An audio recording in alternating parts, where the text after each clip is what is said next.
பாரத தேசத்தின் மகோனதமான புராண இதிகாசங்களை முழுமையாக அறிந்து கொள்ள சப்ஸ்கிரைப் திலக். நீங்கள் இருவரும் சிக்கினீர்கள்.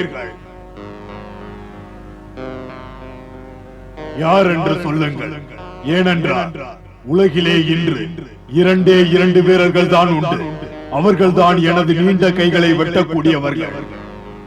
யார் அவன்? நீ சொல்லும் வீரன்? ஸ்ரீராமன், அவர் தம்பி லக்ஷ்மணன்.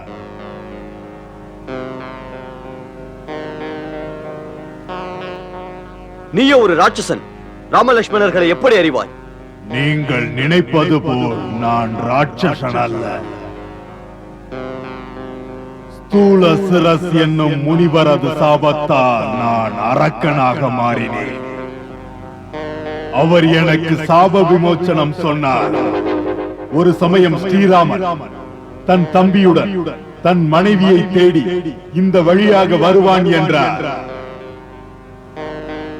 அவன் உன் நீண்ட கரங்களை வெட்டுவதுடன் வெட்டிய அவன் கையாலேயே உன்னுடைய உடலை அக்னியால் சாம்பலாக்குவான் என்றார்.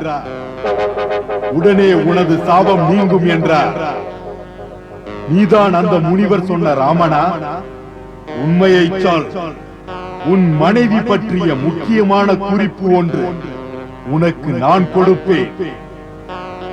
ராமன் என்பது நான் தான். என் மனைவி சம்பந்தமாக முக்கியமாக நீ சொல்வது என்ன? மேலும் என் சீதை பற்றி தெரிந்தது. ராவணன் என்னும் ஒரு ராட்சசன் என் மனைவியை கடத்திச் சென்றிருக்கிறான். பாவியவன் எங்கிருக்கிறான், அவன் எப்படிப்பட்டவன், அது மட்டும் தெரியாது. அது பற்றி தெரியுமோ? அன்பு கூர்ந்து அது சம்பந்தமாக முழு விவரமும் கொடு. அதை என்ன இந்த நிலையில் கொடுக்க இயலாது. ராமா, எனது இந்த ராட்சச உடல் சாபத்துக்கு ஆளான ரிஷியின் சாபத்தா என் அழகு மேனியுடன் எனது கூர்மையான அறிவு இப்படி ஆகிவிட்டது. நீ என்னை சிதையடுக்கி அதில் வைத்து என் செத்த உடலை எரித்துவிடு. அப்பொழுதுதான் எனக்கு என் உண்மையான கந்தர்வ ரூபம் மீண்டும் கிடைக்கும். மரணமடையாத உடலை எவ்வாறு எரிக்க? ஏ ராகவா, அதனால் உனக்கு எந்த தோஷமும் நேராது. பிரம்மா தந்த வரத்தின் காரணத்தால் நான் அஸ்திரங்களால் சாக மாட்டேன். அதற்கு ஒரே ஒரு உபாயம்தான். ரிஷி ஸ்தூல சிரஸ் சொன்னதற்கு இணங்க தீயிட்டு என்னை கொளுத்தினால்தான் நான் இந்த சாப உடலின் பிடியிலிருந்து விடுபட்டு எனது உண்மையான வடிவை மீண்டும் பெறுவேன். இப்பொழுது எனக்கு மெய்யறிவு இல்லை.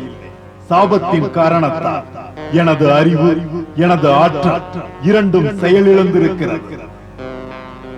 பொய்யா உண்மையா? பொய்யில்லை, உண்மைதான்.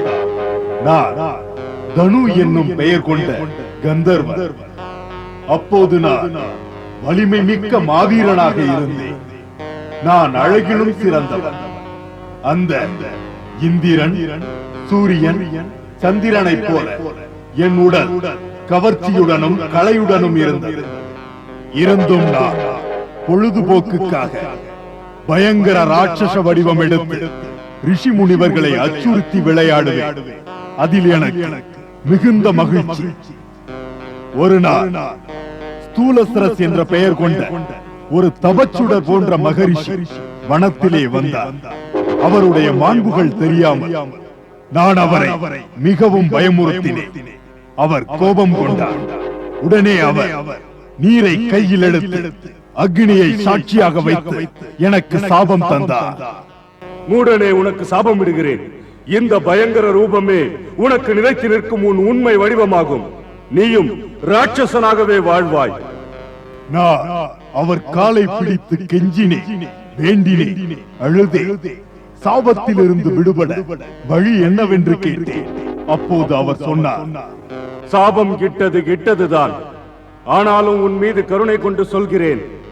என்று ஸ்ரீ ராமச்சந்திரன் லக்ஷ்மணனுடன் இங்கு வருகிறாரோ அன்று அவர்கள் உன் நீண்ட கரங்களை துண்டித்து உனது உடலுக்கு தகனக்கிரியை நடத்துகிறார்களோ அப்போது உன் அழகு வடிவமும் அறிவின் ஆற்றலும் திரும்ப பெற முடியும்.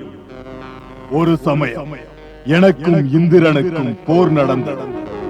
எனக்கு உயிர் போகாத வரம் ஒன்று இருந்த காரணத்தால் இந்திரனால் என்னை கொல்ல முடியவில்லை.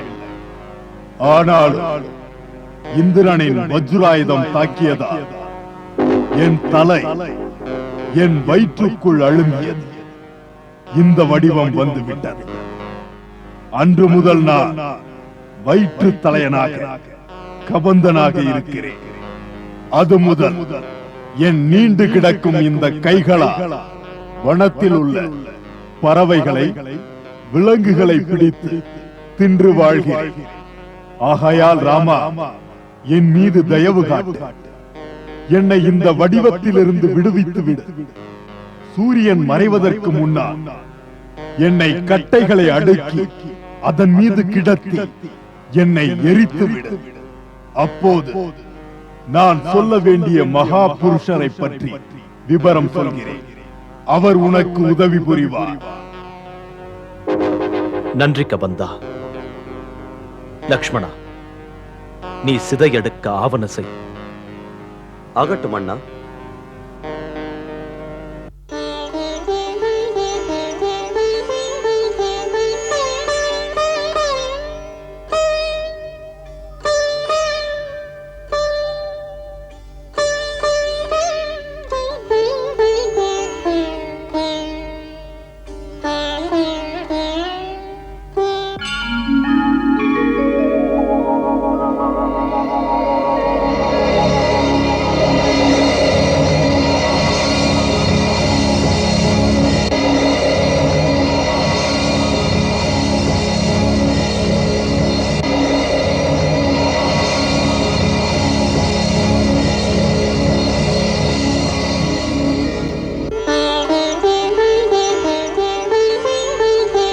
ஹே ராகவேந்திரா, தமக்கு நன்றி. தம்முடைய அருளால் கருணையால் தான் நான் முன்பிருந்தது போல பழைய அழகிய வடிவத்தை திரும்பப் பெற்றேன். இப்போது என் தியான சக்தியால் கண்டன எல்லாம் உங்களுக்கு சொல்கிறேன். ராவணன் தேவர்களின் பொக்கிஷ தலைவன், மகா கந்தர்வன் குபேரனுக்கு இளைய தம்பி, புலத்திய பிரம்மனுக்கு பேரன், ரிஷி விஸ்ராவனின் பிள்ளை. பிரம்மனிடம் வரம் பெற்று அவன் திக்குகளை வென்றான். அந்த தானவன் ராட்சசர்களின் அரசன். அவனே உங்கள் மனைவியை கடத்தி தென் திசை நோக்கி போனான். எங்கு போனான் என்று கண்டுபிடிக்க என் கண்ணுக்கு சக்தி இல்லை. பொதுவாக நான் பார்த்த விஷயம் அது பற்றி சொல்கிறேன். தென் திசை நோக்கி சென்றால் நீங்கள் மாவீரன் வானரர் கரசன் சுக்ரீவனை சந்திக்கலாம். அவருடன் உங்களுக்கு நட்பு ஏற்பட்டு சீதாதேவியை தேடும் முயற்சியில் தங்களுக்கு உதவுவார். சுக்ரீவன் இப்போது ரிஷ்யமுக மலையில் இருக்கிறார். தாம் விரைந்து அவரிடம் செல்லுங்கள், நண்பராக்கிக் கொள்ளுங்கள். முயற்சியில் வெற்றி பெற்று முடிவில் தாம் ராவணனை வென்று விடுவீர்கள். மகிழ்ச்சி. ரிஷ்யமுக பர்வதம் செல்ல எது பாதை?